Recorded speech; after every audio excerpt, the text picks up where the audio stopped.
perché lo dico per la prima volta in pubblico.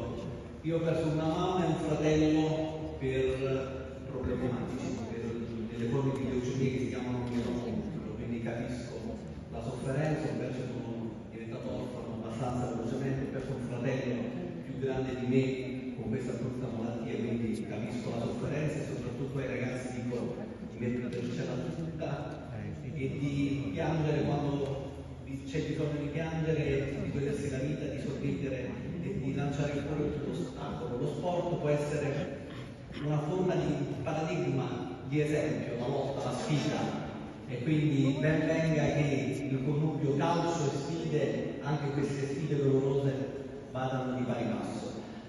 Noi abbiamo accettato di buon grado di essere la prima squadra di Serie A a farlo. Vi dico cose semplici, sono contento che c'è il presidente del CONI, il mio presidente, il presidente di ogni cosa dove vado, lui è sempre il mio presidente. Oggi anche qui il presidente del CIC è sempre il mio presidente, c'è il presidente Gravina.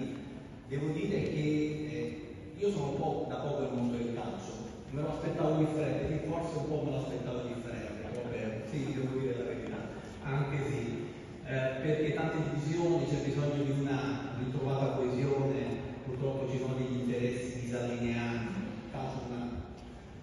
Tante cose, è molto difficile da libero da farlo, però c'è secondo me una stella polare.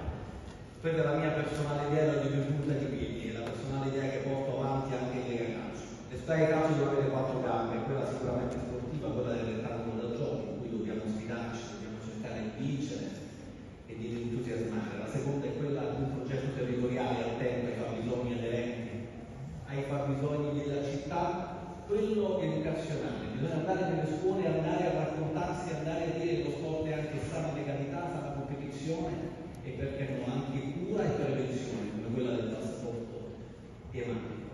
E un progetto sociale, stare vicino ai più deboli e ai più sentiti. Ecco, io mi auguro che una ritrovata coesione delle squadre di calcio possa mandare un messaggio così forte, e poi vedo qui mister Spalletti, io sono presidente di calcio, ma sono un secolo napoletano, è un uomo del sud, quindi sono contento anche di vedere che il sud si fa strada e incrociamo le dita.